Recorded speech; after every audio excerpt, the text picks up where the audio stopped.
Hello all, welcome to my channel Crystallized Science. So you are here with me for the continue video for chapter number 9, that is forces and law of motion. So in our previous video we have studied Galileo's experiment. So based on Galileo's experiment, Newton studied it and framed his laws, and there are basically three laws of Newton. So today we will cover Newton's first law of motion, and we will study about inertia. Then we will study about the types of inertia which exist. Okay, so Newton's first law of motion is also known as first law of inertia. Why? We will study today. Okay, so let's start. Newton's first law of motion. First law of motion. So what was Newton's first law of motion? It was too easy law to study actually, but it is too easy to study the law, but it's actually very good conclusion that is carried out by Newton, that when an object at rest, when the object is at rest,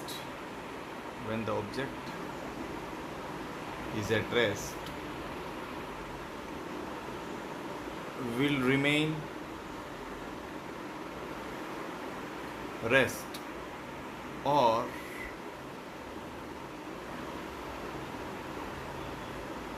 object in motion. Let's take motion. It can be any type of motion, uniform or non-uniform.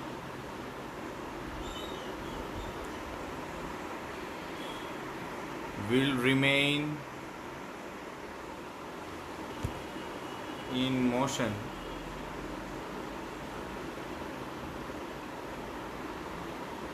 until and unless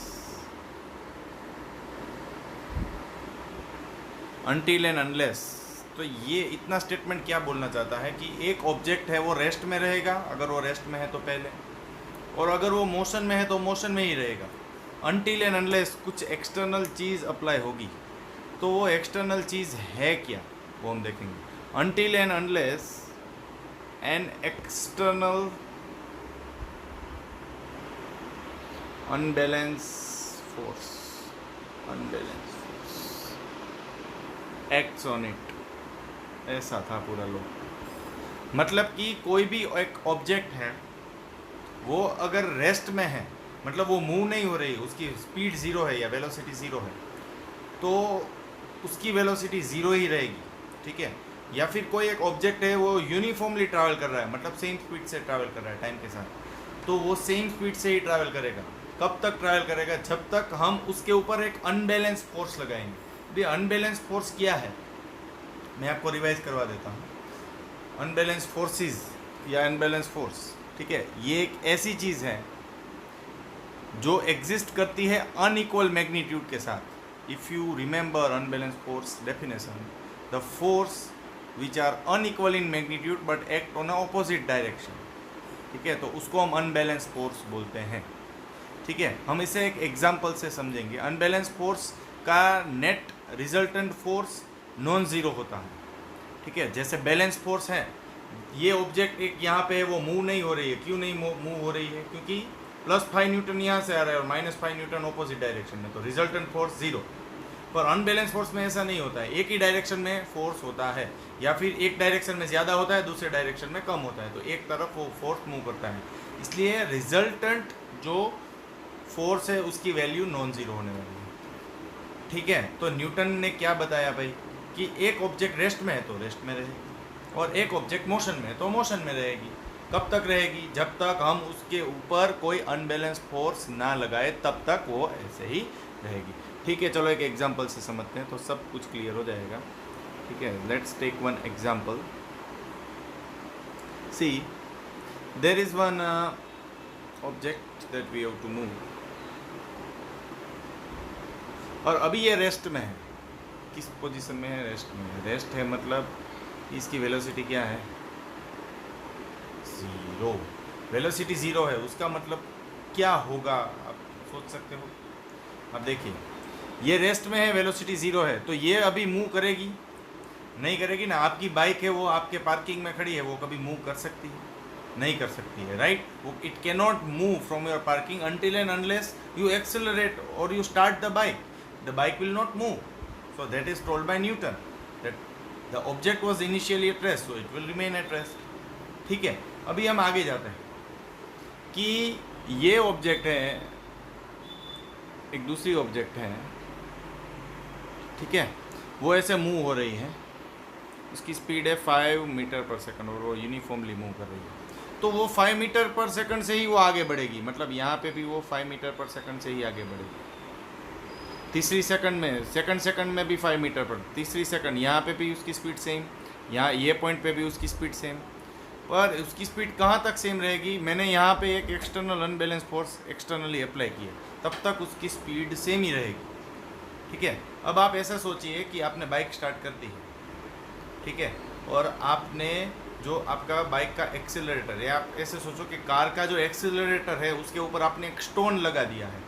क्या लगा दिया है? Stone लगा दिया है। या फिर bike का एक्सीलरेटर है, उसको आपने ऐसे फ्रेम किया है कि वो एक ही पोजीशन में रहता है। तो क्या होगा? बाइक है वो एक ही स्पीड से जाएगी।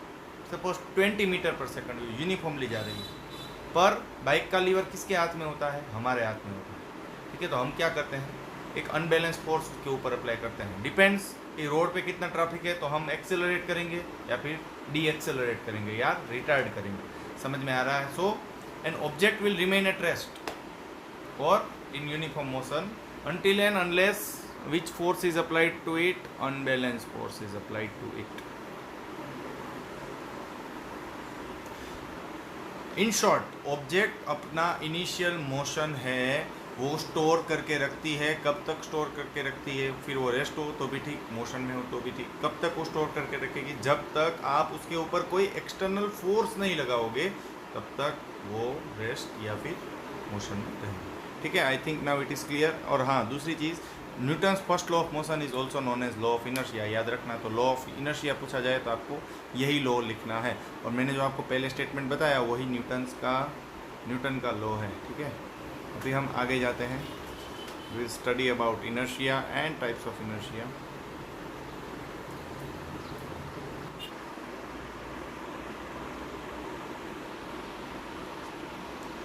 Undisturbed object,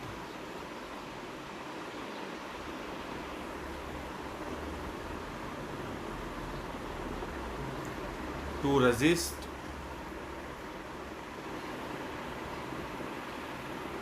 state of rest or motion is called inertia। इसका मैं आपको बहुत ही फेमस एग्जांपल देता हूँ, या आपका डेली लाइफ वाला एग्जांपल देता हूँ कि आप जब बस में ट्रैवल करते हैं, जब आप बस में ट्रैवल करते हैं और अचानक से बस के ड्राइवर ने ब्रेक लगा दी, तो क्या होगा? आप सोचिए, आप आगे की तरफ शिफ्ट होते हो। सही बात है ना? आप आगे की तरफ शिफ्ट होते हो। याद करना कि बस एक स्पीड से जा रही है और अचानक से ब्रेक लगाई, तो क्या होता है? हम आगे की तरफ शिफ्ट होते हैं। क्यों ऐसा सोचा? एक्चुअली हम पीछे की तरफ जाना चाहिए, क्योंकि हमें आगे जाना नहीं है।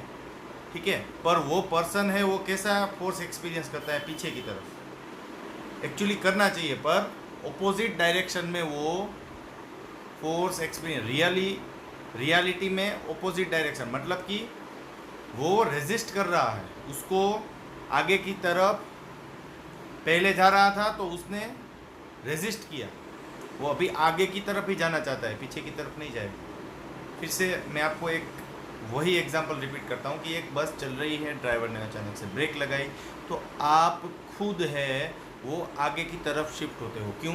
क्योंकि पहले बस चल रही थी, तो बस आगे की तरफ चल रही थी, तो वो स्टेट ऑफ मोशन है वो आपके पास स्टोर होता है। ठीक है, आपके बॉडी के पास स्टोर होता है। तो अब वो स्टेट ऑफ रेस्ट में आना नहीं चाहता है, क्योंकि अब क्या हुआ? बस के ऊपर ब्रेक लग गई या फिर ड्राइवर ने ब्रेक लगाई, तो क्या हुआ? उसका मतलब ये हुआ आप फॉरवर्ड डायरेक्शन में जाना नहीं चाहते हो, पर पहले आप फॉरवर्ड डायरेक्शन में ही जा रहे थे, तो वो स्टेट है वो स्टोर होता है आपके अंदर। समझ में आया? तो जो जैसे ही स्टेट बदलना होता है तो उसमें हमारी बॉडी है वो रेजिस्ट करती है, ओपोज करती है वो स्टेट को। तो वही वाली टेंडेंसी या फिर वही वाली कैपेबिलिटी जो होती है ना ऑब्जेक्ट की या पर्सन की, उसको हम बोलते हैं इनर्शिया। क्या बोलते हैं? इनर्शिया। सेम वे आप इसके ओपोजिट सिचुएशन को इमेजिन कीजिए कि बस अभी खड़ी है, ठीक है, और अचानक से ड्राइवर ने फुल स्पीड से बस स्टार्ट करके चलाना स्टार्ट कर दिया। तो होना क्या चाहिए? सोचो, आप आगे की तरफ मूव होना चाहिए पर आप पीछे की तरफ मूव होते हो। ये आपने जनरली बाइक के ऊपर भी एक्सपीरियंस किया है। अगर आप बाइक में पीछे बैठे हो सेकंड पर्सन सीट, तो उसमें अगर आगे जो ड्राइवर है जो बाइक चला रहा है उसने एक्सेलरेट किया तो आप पीछे की तरफ आप खुद है वो चले जाओगे। वाई?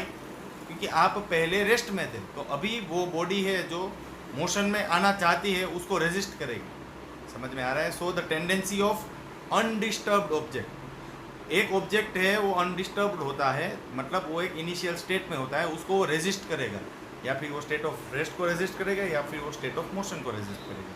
ठीक है, मैं यहाँ पे डायग्राम से आपको एक्सप्लेन करने का ट्राई करता हूँ, ठीक है, तो देखिए आप। तो उसका मतलब ये हुआ कि इनर्शिया भी दो टाइप के हो सकते हैं, inertia of rest and inertia of motion.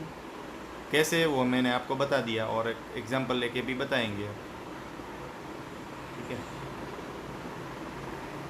तो अभी आपके टेक्स्ट बुक में इनर्शिया ऑफ रेस्ट और मोशन के बारे में हम पढ़ेंगे, उसके बाद हम पढ़ेंगे न्यूटन्स के अदर लॉ को, और फिर इनर्शिया के यूनिट को भी आज ही डिस्कस कर लेंगे, ठीक है। उसके बाद हम न्यूमेरिकल से वो लास्ट में रखेंगे, जो भी इनर्शिया और उसके रिलेटेड है, या फिर ये चैप्टर्स के जो भी न्यूमेरिकल्स है वो लास्ट वीडियो में कवर होने वाले हैं, ठीक है। तो अभी हम जा रहे हैं इनर्शिया ऑफ रेस्ट को देखने के लिए। किसको? इनर्शिया ऑफ रेस्ट, ठीक है। इनर्शिया ऑफ रेस्ट को समझने के लिए मैं यहाँ पे एक रोड जैसा क्रिएट करता हूँ कि ये एक रोड है, ठीक है। इनर्शिया ऑफ रेस्ट मतलब पहले का स्टेट कौन सा है? रेस्ट वाला है, ठीक है। मैंने आपको बस वाला तो एक एग्जांपल दे दिया, मैं आपको एक अलग एग्जांपल देता हूँ। जो आप एक गेम प्ले करते हो जिसका नाम है कैरम, ठीक है। तो एक आप ऐसे सोचिए कि इतने सारे कॉइन्स है,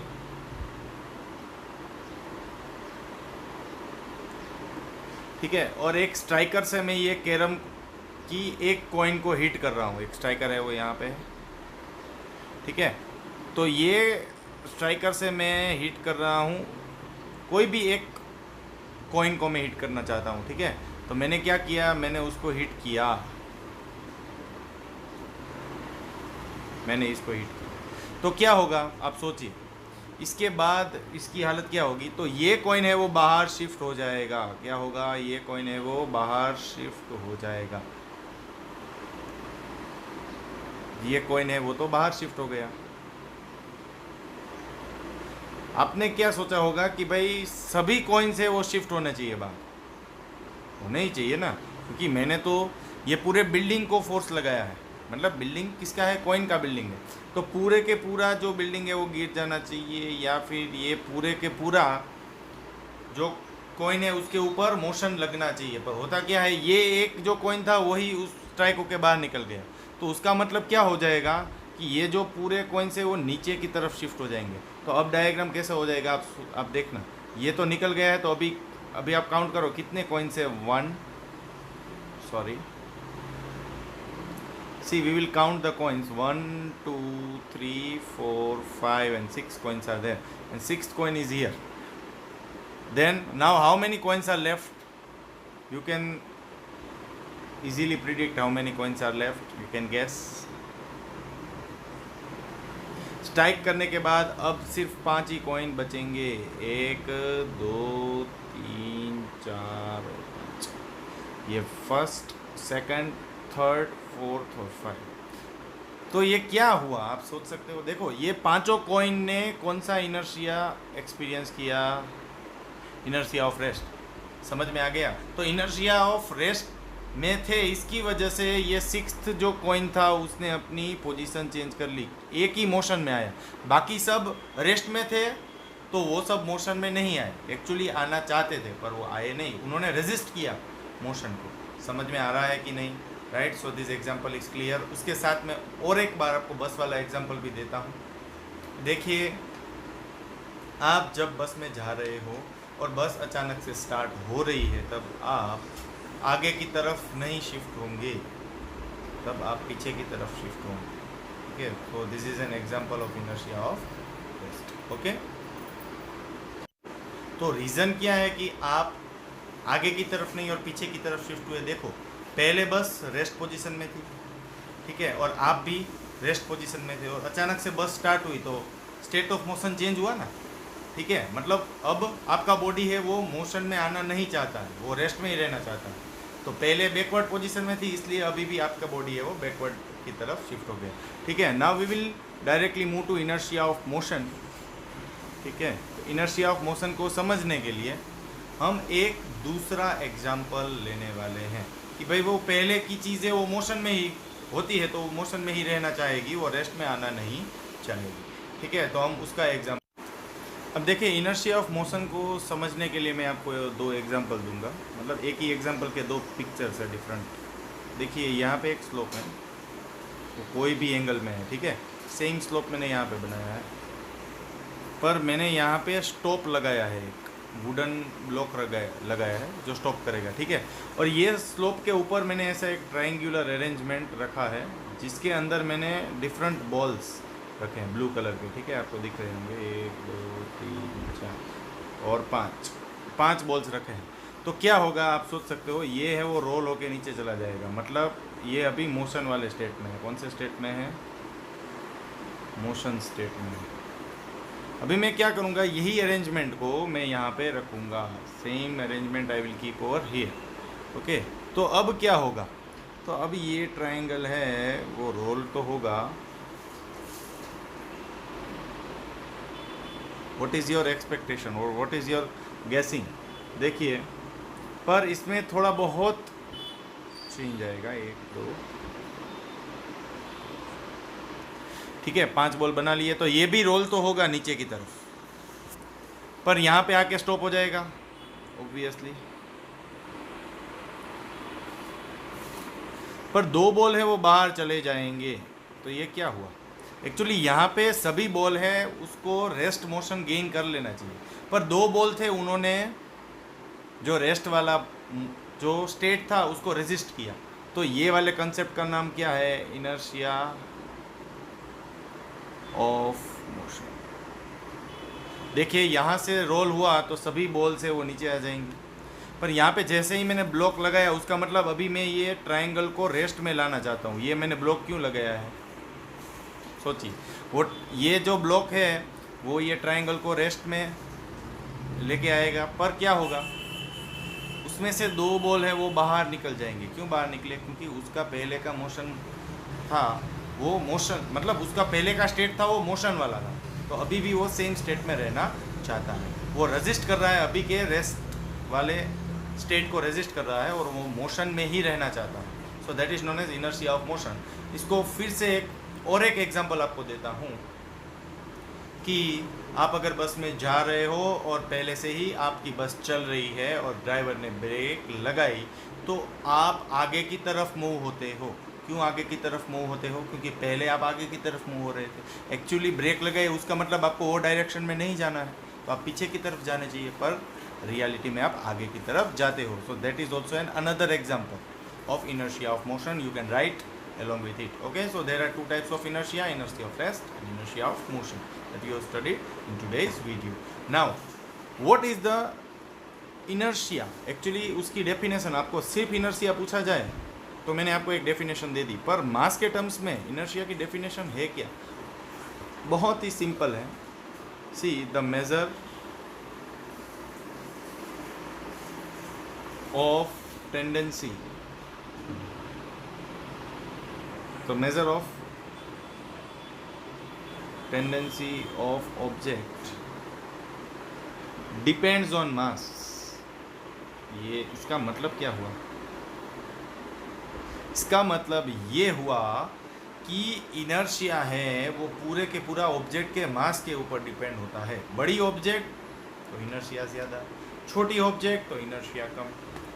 ठीक है। आपको मैं एक बहुत ही एक्साइटिंग एग्जांपल देता हूँ कि आप खड़े हो, ठीक है, आपको एक बॉल लग रहा है, ठीक है, उसकी स्पीड है 2 मीटर पर सेकंड, ठीक है, तो उसकी इफेक्ट क्या होगी। और आप खड़े हो और एक स्कूटर आ रहा है या फिर एक ट्रक आ रहा है, आप ऐसा सोचिए, जिसका वज़न है वो 10,000 किलो जितना है, और वो 2 मीटर पर सेकंड से आपके पास आ रहा है, तो किसकी इफेक्ट आपके ऊपर ज़्यादा होगी? ऑब्वियसली आप बोलोगे सर ट्रक की इफेक्ट ज़्यादा होगी। So that is nothing but the tendency of object depends on a mass. So inertia का यूनिट क्या होगा? The unit of inertia